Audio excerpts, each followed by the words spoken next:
Hello everyone, welcome to our channel trading chart patterns. तो आपकी request पे मैं एक और स्टॉक एनालाइज कर रहा हूँ, टीसीएस। अगर आप इस स्टॉक के ग्राफ को देखेंगे तो डेली टाइम फ्रेम में आपको दिखेगा कि ये एक रेजिस्टेंस और इसी रेजिस्टेंस को अगर हम आगे खींचे तो ये एक ट्रेंड लाइन बन रही है जो कि बता रही है कि 3300 के ऊपर तो एक्चुअली में टीसीएस अभी जाने वाला है नहीं शॉर्ट टर्म में। ठीक है, चलिए, ये हो गया अप साइड का।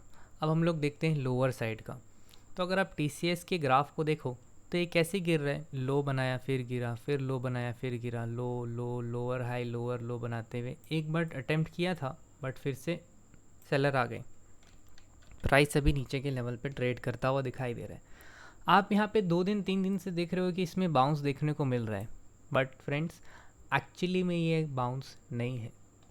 आप इसको आवरली टाइम फ्रेम पे भी देखने की कोशिश करो तो अगर बाउंस होता भी तो कैसे होगा, ऐसे आया ऐसे आया ऐसे आया ऐसे आया ऐसे आया फिर जाके बाउंस होगा कुछ। बट अभी तक ये बाउंस नहीं है, अभी तक इसने रिवर्सल का साइन नहीं दिया। ये बस एक रिट्रेसमेंट हुआ है, मे भी फिर फॉल हो सकता है। अब आप पूछोगे फॉल क्यों हो सकता है भाई, अभी भी क्यों फॉल होने वाला है? तो आपको थोड़ा बड़ा पिक्चर देखना होगा।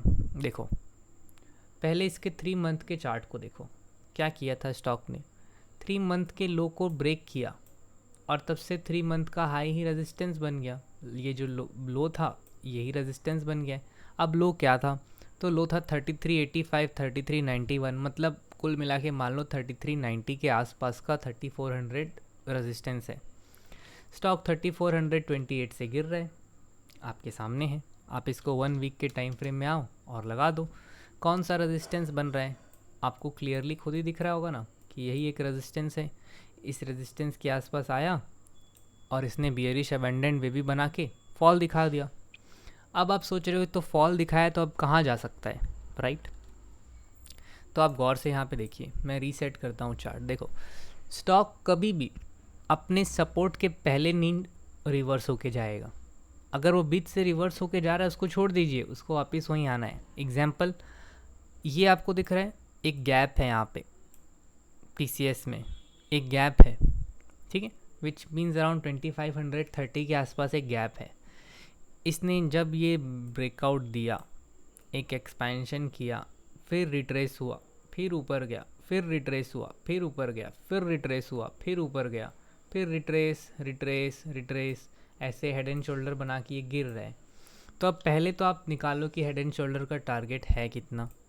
तो आपको दिखेगा कि यहाँ से लेके यहाँ तक मीन्स एटलीस्ट इतना इसे गिरना है, राइट? तो वो कब निकल के आता है 2760 के आसपास। ओके, मतलब 2760 के आसपास इसको गिरना है।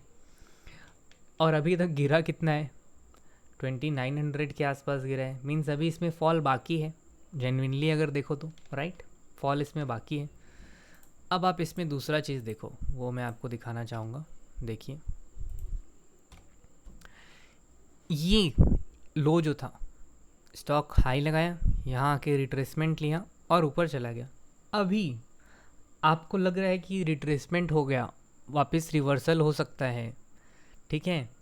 तो ऐसा नहीं होने वाला है, ये फिर से नीचे साइड आएगा। 2884 तो इसको आना ही पड़ेगा किसी भी हाल में। तो आप अभी इसमें अग्रेसिव होके बाई नहीं करो, पहली चीज़। दूसरी चीज़, आप इसके ग्राफ को अब देखो और इसमें ईएमए लगाओ। आपको क्या दिखता है? मैं ड्राइंग हटा देता हूँ, आप देखो क्या दिख रहा है। 200 ईएमए से गिर रहा है प्राइस, 200 ईएमए से गिर रहा है, 200 ईएमए रेजिस्टेंस बन रहा है। पहले सपोर्ट का काम कर रहा था, अभी रेजिस्टेंस का काम कर रहा है ना, प्राइस गिर रहा है।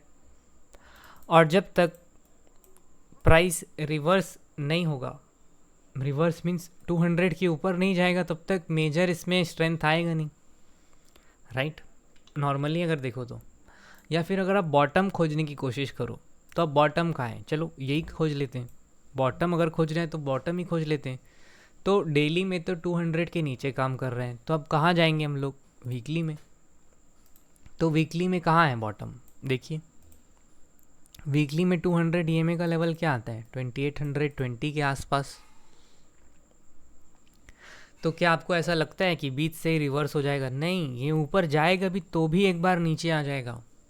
आप लोग हड़बड़ी में इन्वेस्टमेंट मत करना, मेरी बात को मानो। प्राइस 200 EMA वीकली को टेस्ट करने के लिए नीचे आएगा, उसे आना ही पड़ेगा। क्यों? क्योंकि सारे म्यूचुअल फंड्स को पता है कि ये बेस्ट प्राइस नहीं है इन्वेस्टमेंट करने का TCS में। अब 200 वीक्स ही क्यों? तो आप इसका पीछे का हिस्ट्री देखिए। चलिए, 200 वीक के आसपास जब आता है TCS तो क्या होता है देखो। पिछली बार आया था, ऊपर चला गया। इसके पहले 200 वीक्स के आसपास कब आया? तो अब आप देखिए, 200 वीक्स के आसपास 2008 में आया, ब्रेकडाउन दिया, फिर 2009 में धीरे धीरे धीरे धीरे ऊपर गया।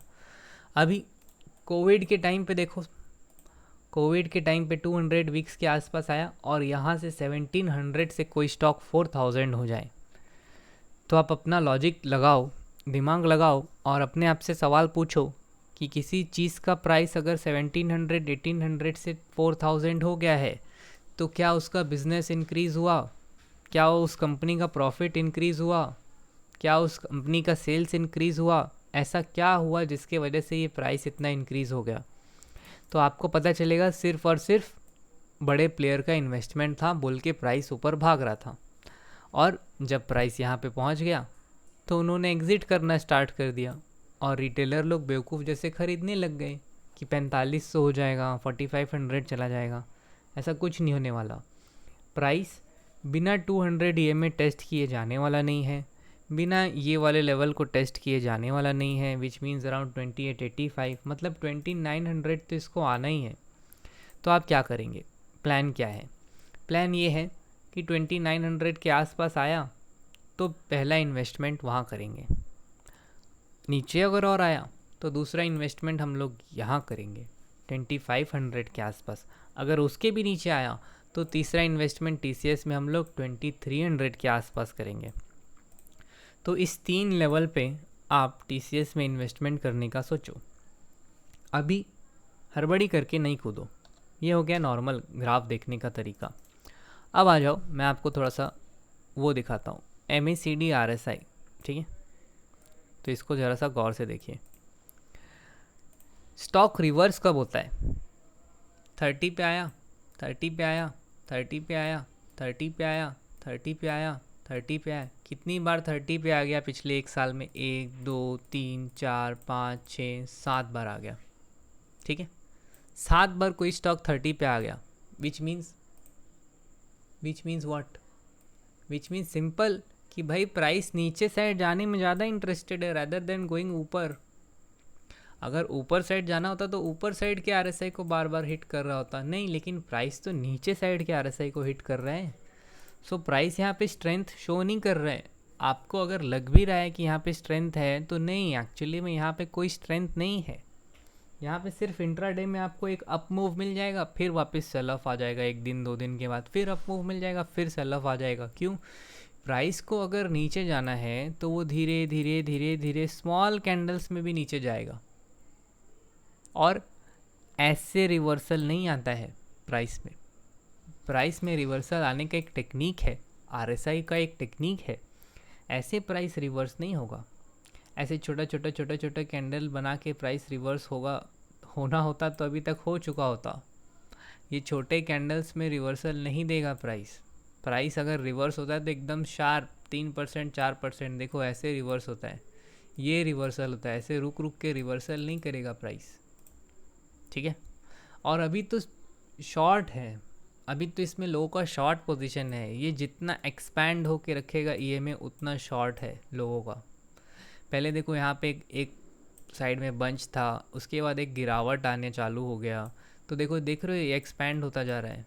पहले एक बार कोशिश किया कि मैं अपने आप को स्मॉल कर लूँ, मैं यहाँ पे साइडवेज होके रिवर्स हो जाऊँ, बट नहीं, अगेन सेलर आए और इसको एक्सपैंड कर रहे हैं। जितना एक्सपैंड होगा उतना गिरेगा। यहाँ देखिए, जितना एक्सपैंड होता चला गया उतना ऊपर चला गया। अब ये जितना नीचे साइड ट्रेड करेगा, जितना एक्सपैंड होगा उतना नीचे गिरेगा और लोग समझ नहीं पाएंगे कि इसमें क्यों हम लोग गिरावट देख रहे हैं, जबकि कंपनी ने खुद TCS ने खुद 4500 के प्राइस बैंड पे बाई किया और स्टॉक अभी 3000 चल रहा है। सोचो। सो आई होप आपको मेरा एक पॉइंट समझ में आया होगा।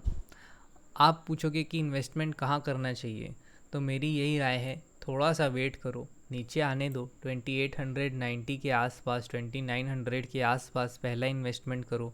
अगर उसको ब्रेक करके प्राइस नीचे जाता है तो यहाँ पे इन्वेस्टमेंट करो। और यहाँ पे इन्वेस्टमेंट भी कैसे करना है, जब कोई बुलिश कैंडल यहाँ पे बने तब, एल्स कोई इन्वेस्टमेंट नहीं करना। ठीक है, आई होप आपको वीडियो पसंद आया होगा। Thank you for watching.